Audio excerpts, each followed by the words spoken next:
We are already over 1 week into 2019. Have you started to execute on your business plan?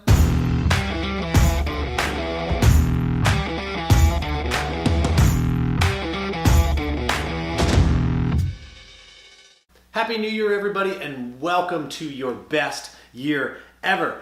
The end of last year, you spent a lot of time putting together a business plan that you are for sure will lead to success, but many of you maybe haven't started to execute on that plan. Well, now is the time to start that execution, and it starts with having a weekly action plan. Many of you may have not included what will you do day to day, week to week inside your business plan because it's high level.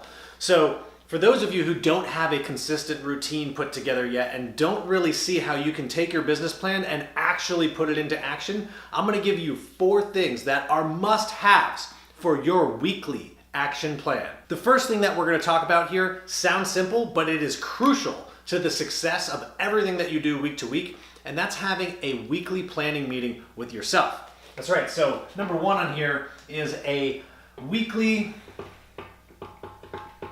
meeting. You want to meet with yourself for maybe an hour or so every single week and reflect back on the prior week. What worked? What didn't work? What do you have coming up this week? What meetings do you have? What lunches? What appointments? Who do you need to call? Who do you need to be in flow with? This is also the time to take all of those people that you were in flow with, that you had calls with the prior week, and reflect on them. Who are potential buyers? Who are potential sellers? Who needs to be followed up with? Now, the second thing that you want to make sure you include in your weekly action plan are customer service calls, right? So these are calling your people who are currently working with you, right? People who are active sellers, active buyers, properties you have listed. This is your customer service time. And you want to make sure you get on the phone every single week. Now, I know you're saying, well, I'm talking to my customers throughout the week, so why do I need another day or several hours dedicated to calling them? It's super important because maybe you're talking to buyers, maybe you're talking to sellers, but you need that little update to make sure that everybody's on the same page. This also ensures that you are in control of the process. This puts you in charge. You tell your clients, hey, every week, Tuesday afternoons, I'll be giving you a call to check in to make sure everything's going well and we're on the same page.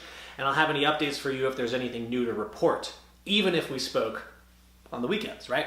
So schedule your customer service calls. Getting on the phone is very important. Don't let this go to email or text message or things like this, because the reason why you're getting on the phone is so you can talk to them about them. Make that connection, build that relationship. Sometimes we just get into work mode and we're like, all right, transaction, go, and we forget to talk to our people about them. We want to ask them how they're doing at home, what's their family life, how are their kids doing, how's the job. This helps build relationships, which keeps you top of mind, which leads to referrals. So the third thing that we're going to put on this list is calls to your database. Regular calls, right? This is not prospecting in the traditional sense. These aren't FSBOs, expireds, or things like that. If you want to plan that, great, you can plan that, but this is just going to be a time to call your people. So we call this the hour of power.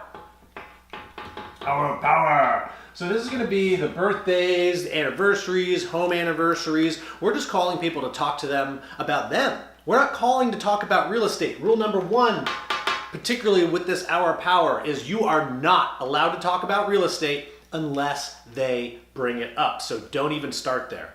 We're calling to talk to them. This is where you're going to use the Ford questions, right?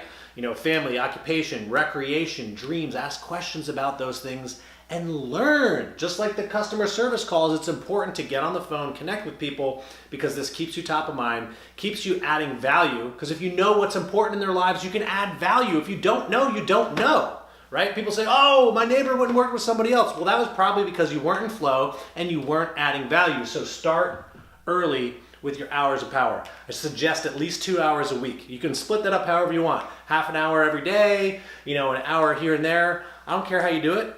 Just do it.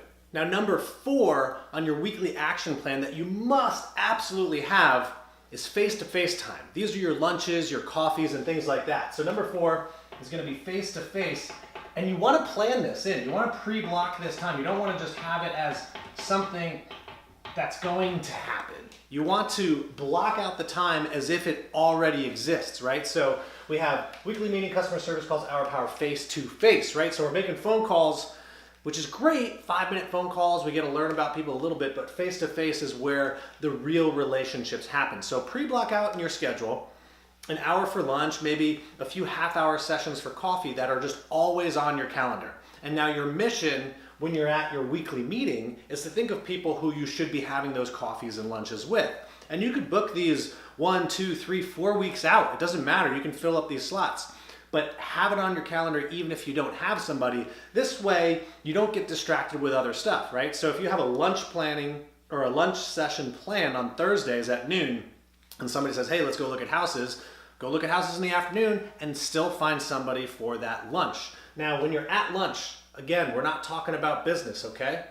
We are talking about them, asking questions, learning about what's going on in their lives so that we have all the information that we need to have productive, valuable follow-up, okay? So now these are 4 things that are must-haves. There's plenty more things that you should have part of your, what we call the weekly routine. Right here, I'm calling it your action plan because this is your plan of action so that your business plan happens. Now, notice that probably some of this stuff doesn't happen to be on your business plan. Maybe you have, improve my marketing, update my website, but there better be somewhere in your business plan to call your people, right? If the phone wasn't in your business plan, throw it out and start over because you need to have the phone in here. You got to talk to your people. Maybe don't throw it out. Maybe that was a little harsh. Get it back out of the trash and just add in call my people. So every week you want to make sure you're making phone calls, getting face-to-face and planning every week. The one thing that we see with coaching all of our people at Ninja Coaching is if this weekly planning session doesn't happen, that's when things start to fall apart. Reset yourself week to week so that you can just take action. You don't have to worry about on Wednesdays, what am I supposed to do? You planned it already on Monday, so go out there and do it. All right, that's it for today, everybody. 4 things that you gotta have on your action plan. If you got additional things that you love and must have on your action plan, drop it in the comments below, send me a message, whatever you want to do. I'd love to hear it and we'll make it part of the next video maybe. I don't know. Go out there, execute guys. It's now time. We're over a week into 2019. Execute on that plan and go for your goals. Have a great one.